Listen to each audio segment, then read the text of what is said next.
दादी जी, ये किसकी फोटो है? अरे चिंटू, ये तुम्हारे दादाजी की फोटो है जब वो कॉलेज में पढ़ते थे। क्यों, क्या हुआ? नहीं, कुछ खास नहीं हुआ, बस मैं दादाजी की सेहत को देखकर बड़ा हैरान हूँ। हाँ, जो भी देखता है वह हैरान ही हो जाता है। ये जो थे तेरे दादाजी अपने कॉलेज के गोल्ड मेडल विनर पहलवान थे। कुश्ती में इनकी तूती बोलती थी। दादाजी इतने स्ट्रॉन्ग होने के बाद इतने कमजोर कैसे हो गए? कोई प्रॉब्लम हो गई थी क्या?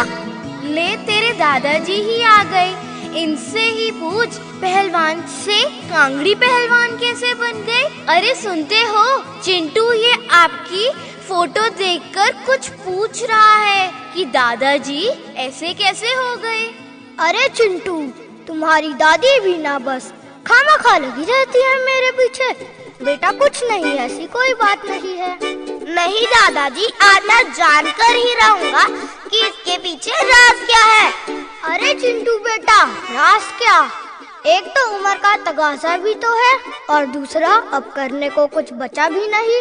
दादाजी, जब इंसान ये सोचता है कि उसके पास करने को कुछ नहीं है तो वो स्ट्रेस और डिप्रेशन में चला जाता है।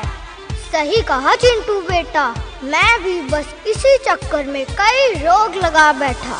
अब ये शुगर, ब्लड प्रेशर इसी स्ट्रेस की देन है। तो क्यों लेते हो स्ट्रेस जी? किसने कहा है आपको स्ट्रेस लेने को? अरे भगवान, कोई एम तो लाइफ में बचा नहीं। जवान होते थे तो तंदुरुस्त रहने का एम था, बाद में अपनी जिम्मेदारियां निभाने का एम हो गया, अब कुछ नहीं बचा। बस दादाजी, यही कारण है प्रॉब्लम का। आप क्यों सोचते हो कि कोई एम नहीं है? एम तो बनाने से बनेगा। सुनो जी, लाइफ में एम बनाइए कि जब तक सांस पे सांस है सही और तंदुरुस्त रहना है, सैर को जाना है, घर के छोटे छोटे कामों में बिजी रहना है और स्ट्रेस आने ही नहीं देना है। अरे दादी, आप तो बड़ी ही समझदार हैं। ठीक कहता है चिंटू, तेरी दादी और तू दोनों ही बहुत समझदार हो। तुम दोनों ने तो मेरी आंखें ही खोल दी।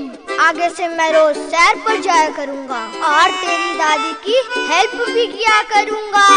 That's like my पहलवान दादू। स्कूल के बच्चे आए